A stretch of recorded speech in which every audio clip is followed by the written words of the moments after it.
Hello everyone, this is Diksha Rathore and welcome back to my channel. So friends, in this video हम discuss करेंगे learning theory से important question जो आपके सभी TET exam के लिए इंपॉर्टेंट है। तो वीडियो को पूरा देखिए और वीडियो को लाइक एंड शेयर कर दीजिए, चैनल को सब्सक्राइब कर लीजिए। कोई क्वेश्चन आपको मिलेगा जिसका आंसर आपको कमेंट में देना होगा। तो शुरू कर लेते हैं आज की इस क्लास को। तो सबसे पहला क्वेश्चन जो है वह कौन सी अवस्था है जब बच्चा तार्किक रूप से वस्तुओं व घटनाओं के विषय में चिंतन प्रारंभ करता है। देखिए, जीन पियाजे ने संज्ञानात्मक विकास की 4 स्टेजेस बताई थी।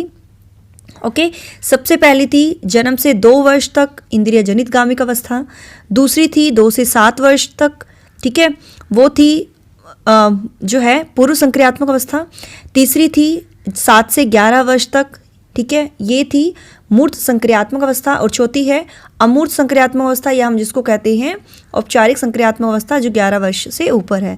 तो ये हमारी जो स्टेज है ये तीसरी स्टेज है, मूर्त संक्रियात्मक अवस्था, जिस अवस्था में बच्चा जो है तार्किक रूप से वस्तुओं और घटनाओं के विषय में सोचना शुरू कर देता है। ये है 7 से 11 वर्ष तक की अवस्था, तीसरी ये स्टेज है। क्लियर।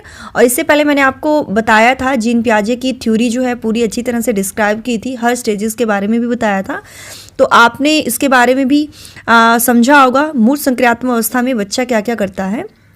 ओके, तो उत्तर है मूर्त संक्रियात्मक अवस्था।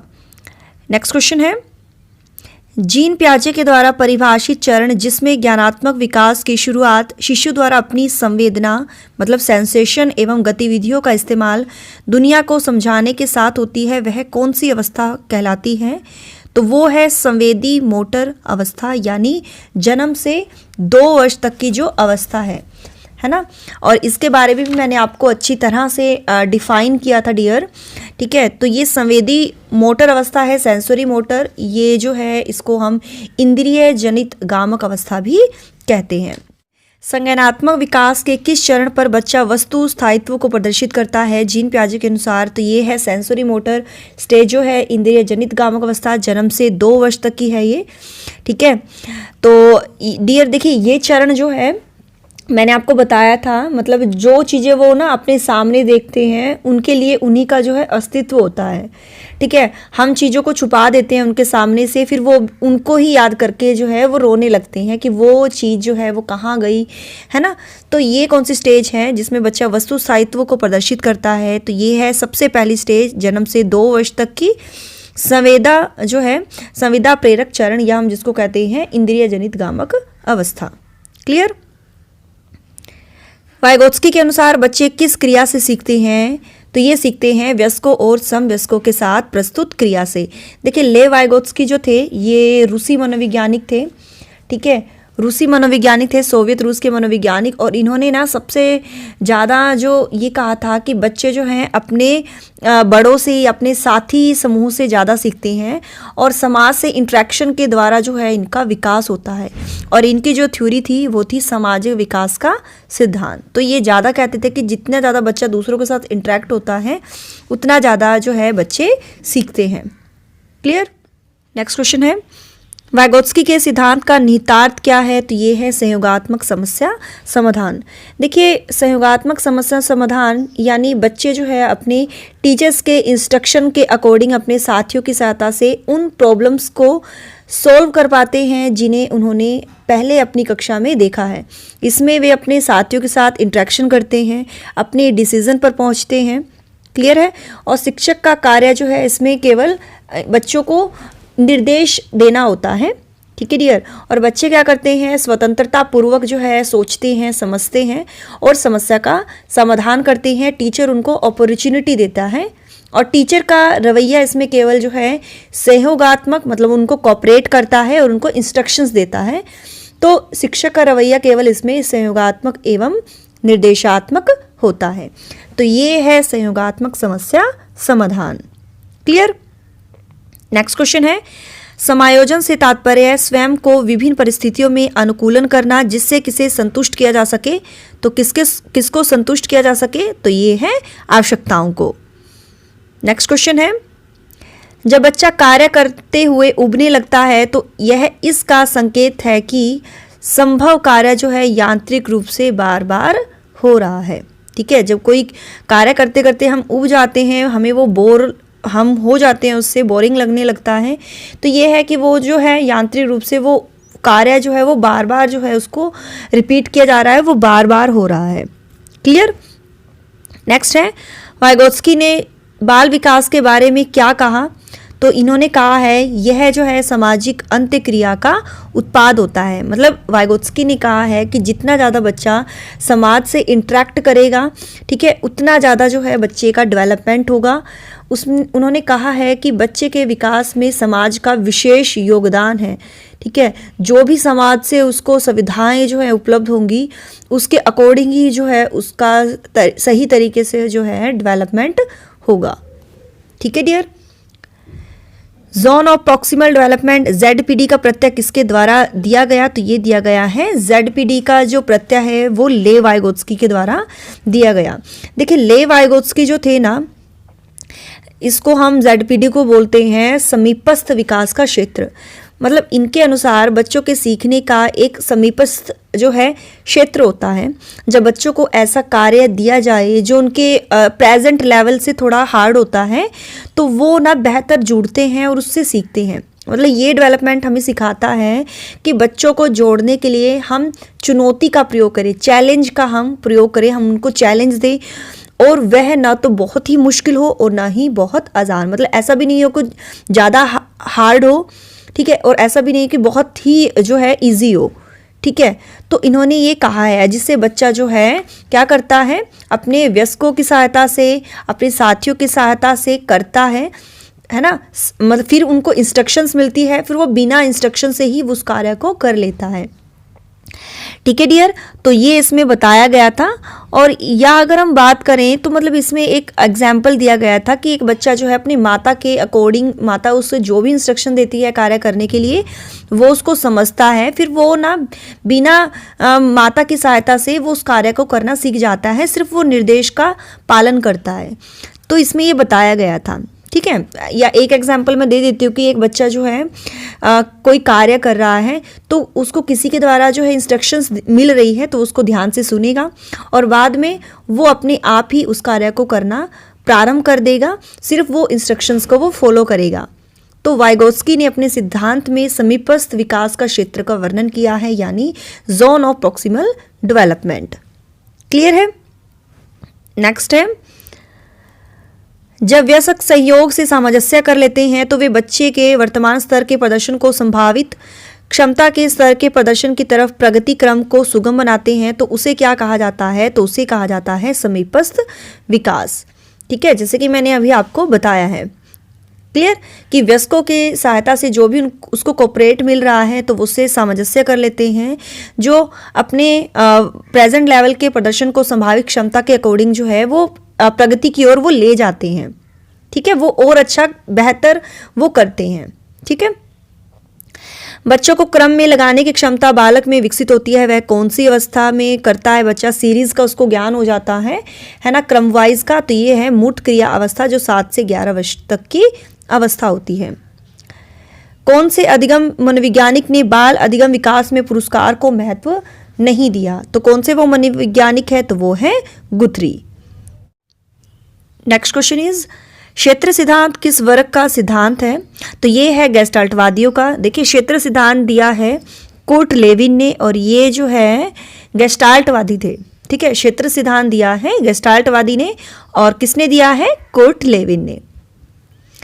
दूसरे व्यक्ति के बाह्य व्यवहार की नकल करना क्या कहलाता है? दूसरा व्यक्ति क्या कर रहा है, उसका जो बिहेवियर है उसको हम कॉपी अगर हम करते हैं, नकल करते हैं, तो वो अनुकरण कहलाता है, इमिटेशन कहलाता है। ठीक है, बच्चे भी ना अनुकरण के द्वारा ही सीखते हैं। क्लियर। नेक्स्ट है, अधिगम के लिए आवश्यक है, तो वो है स्वचिंतन, स्वक्रिया एवं स्वानुभव। कि मतलब सेल्फ थिंकिंग है ना, खुद थिंक करना, स्वक्रिया खुद एक्टिविटी करना, या खुद के जो एक्सपीरियंसेस हैं वही एक लर्निंग के लिए इंपॉर्टेंट होते हैं। एक नीड जो है लर्निंग के लिए यही है, स्वचिंतन, स्वक्रिया एवं स्वानुभव। क्लियर है डियर। नेक्स्ट है, अपने आसपास के वातावरण के साथ सामंजस्य बैठाने की क्षमता से बुद्धिमत्ता का संबंध जोड़ने वाले मनोवैज्ञानिक कौन थे? तो ये थे जीन पियाजे कहते थे कि जैसे जैसे बच्चा बड़ा होएगा वो वातावरण के साथ जो है अपने आप ही सामंजस्य बैठाना वो शुरू कर देता है। जैसा जैसा बच्चा बड़ा होता जाएगा ना, उसके सीखने का जो दायरा है वो भी बढ़ता जाता है। तो ये मनोवैज्ञानिक थे जीन पियाजे। क्लियर। नेक्स्ट है, सीखने में प्रयास व भूल के सिद्धांत का प्रतिपादन किसके द्वारा किया गया था? तो ये किया गया था थॉर्नडाइक के द्वारा। प्रयास एवं भूल का सिद्धांत दिया है थॉर्नडाइक ने और भूखी बिल्ली पर इन्होंने प्रयोग किया था। ध्यान आकर्षित होने की प्रमुख भूमिका होती है, तो ये होती है उद्दीपक की तीव्रता। मतलब उद्दीपक जो आपके सामने होता है, स्टिमुलस, जितना ज़्यादा जो है स्टिमुलस अट्रैक्टिव होगा तो हमारा ध्यान जो है उसकी तरफ जो है अट्रैक्ट होगा। तो ध्यान आकर्षित होने की प्रमुख भूमिका होती है उद्दीपक की तीव्रता में। नेक्स्ट क्वेश्चन इज, संबंध प्रतिक्रिया सिद्धांत में पावलोव ने किस पर प्रयोग किया था? तो ये प्रयोग किया था कुत्ते पर। संबंध प्रतिक्रिया सिद्धांत ये किसने दिया है? पावलोव ने, और इन्होंने प्रयोग किया है कुत्ते पर। सीखने का क्लासिकल कंडीशनिंग सिद्धांत किसके द्वारा प्रतिपादित किया गया था? तो ये किया गया था पावलोव के द्वारा, और इन्होंने किस पर प्रयोग किया था? कुत्ते पर इन्होंने प्रयोग किया था। किसके द्वारा क्रिया प्रसूत अनुकूलन सिद्धांत का प्रतिपादन किया गया था? तो ये किया गया था स्किनर के द्वारा। क्रिया प्रसूत अनुकूलन सिद्धांत किसने दिया है? स्किनर ने दिया है। नेक्स्ट है, अभिक्रमायोजित अधिगम का प्रत्यय किसके द्वारा दिया गया था? तो ये भी जो है स्किनर के द्वारा दिया गया था। आंशिक पुनर्बलन सतत पुनर्बलन की अपेक्षा होता है, तो मतलब अधिक प्रभावी। ठीक है, आंशिक पुनर्बलन सतत पुनर्बलन की अपेक्षा होता है, अधिक इफेक्टिव होता है, अधिक प्रभावी होता है। अंतर्दृष्टि द्वारा सीखने की व्याख्या किसके द्वारा की गई? इंसाइट ऑफ थ्योरी जो है ये गेस्टाल्टवादी ने दी थी। कोहलर ने प्रयोग किया था सुल्तान नामक चिंपैंजी पर। गेस्टाल्टवादी थे जर्मनी के गेस्टाल्टवादी, और इसके जो प्रवर्तक माने जाते हैं वर्दाइमर माने जाते हैं कोहलर कोफका। ठीक है, इंसाइट ऑफ थ्योरी तो किसके द्वारा दी गई? गेस्टाल्टवादियों के द्वारा। नेक्स्ट है, सूझ द्वारा सीखने के सिद्धांत का प्रतिपादन किसके द्वारा किया गया था? तो ये किया गया था कोहलर के द्वारा। किसके द्वारा? कोहलर के द्वारा। प्रचलित योजनाओं में नई जानकारी जोड़ने को किस नाम से जाना जाता है? तो ये जाना जाता है आत्मसातकरण। मतलब हमारी जो प्लानिंग्स होती हैं उसमें हम न्यू इन्फॉर्मेशन ऐड कर लेते हैं और हम उसको अपना लेते हैं, आत्मसात कर लेते हैं, तो वो कहलाता है आत्मसातकरण या आइडेंटिफिकेशन। क्लियर है। नेक्स्ट है, नवीन जानकारी को शामिल करने के लिए वर्तमान स्कीमा में बदलाव की प्रक्रिया क्या कहलाती है? या वर्तमान स्कीमा में करेक्शन संशोधन की प्रक्रिया क्या कहलाती है? तो वो कहलाती है समायोजन। नेक्स्ट इज, कोहलर किस सिद्धांत से संबंधित है? तो इन्होंने लर्निंग थ्योरी दी थी कि बच्चे किस तरह से सीखते हैं। तो कोहलर किस सिद्धांत से संबंधित है? तो वो है अधिगम का सिद्धांत। सकारात्मक दंड का उदाहरण है, तो वो है मित्रों के द्वारा उपहास। देखिए, उपहास का मतलब है मजाक उड़ाना, है ना, हंसना। मित्रों के द्वारा उस पर हंसी जब बच्चे लगाते हैं, तो देखिए क्या होता है ना, पॉजिटिव पनिशमेंट कैसे कह सकते हैं? जैसे एक टीचर बच्चे से पूछता है कि बच्चे आपने काम किए हैं। कुछ बच्चे ऐसे ना एक्सक्यूज़ लगाते हैं कि मैम मैंने काम किया था बट कॉपी जो है वो घर पर रह गई है। तो काम ना करने का बहाना बहुत अच्छा है कि कॉपी घर पर रह गई है, तो बच्चे उस पर हंसेंगे, उसको शर्म आएगी बच्चे को कि भाई बच्चे मुझ पर हंस रहे हैं। तो ये एक तरह का पनिशमेंट ही हो गया, पॉजिटिव पनिशमेंट। ठीक है, उसको फिजिकली टॉर्चर नहीं करना है। तो वो अगले दिन काम करके लेके आएगा कि भाई टीचर जो है क्लास में खड़ा करती हैं और फिर बच्चे मुझ पर हंसते हैं। ठीक है, तो मित्रों के द्वारा उपहास, बच्चों के द्वारा हंसी जो बच्चे लगाते हैं, तो ये सकारात्मक दंड का एग्जाम्पल है। तो सकारात्मक दंड का उदाहरण है मित्रों के द्वारा उपहास। राजू खरगोश से डरता था। शुरू में खरगोश को राजू से काफ़ी दूर रखा गया। आने वाले दिनों में हर रोज खरगोश और राजू के बीच की दूरी कम कर दी गई। अतः अंत में राजू की गोद में खरगोश को रखा गया और राजू खरगोश से खेलने लगा। यह प्रयोग किस सिद्धांत का उदाहरण है? तो ये उदाहरण है शास्त्रीय अनुबंध सिद्धांत का। और ये जो सिद्धांत है वो आपको बताना है कि ये किसने दिया है। एक तो क्वेश्चन हो गया आपका, ये कमेंट में देना है कि शास्त्रीय अनुबंध सिद्धांत जो है किसने दिया है। और कल मैंने आपसे क्विज में पूछा था क्वेश्चन कि समाजीकरण की प्रक्रिया, ठीक है, कब शुरू हो जाती है? तो ये जन्म से ही जो है समाजीकरण की प्रक्रिया शुरू हो जाती है। और दूसरा क्वेश्चन है आपका क्विज का, आज का जो क्विज का क्वेश्चन है कि स्किनर ने अपना प्रथम प्रयोग किस पर और कब किया? तो इसका आंसर आपको कमेंट में बताना है। एक तो बताना है शास्त्रीय अनुबंध सिद्धांत किसने दिया है, और स्किनर ने अपना प्रथम प्रयोग किस पर और कब किया है। तो इसका आंसर आपको कमेंट में करना है, और ये मेरा व्हाट्सअप नंबर है, जो भी कुछ पूछना होगा आप यहाँ पर पूछ सकते हो। तो मिलते हैं नेक्स्ट क्लास में। So thanks for watching my video, do like share and subscribe my YouTube channel. Till then bye bye, रब राखा, जय भोलेनाथ।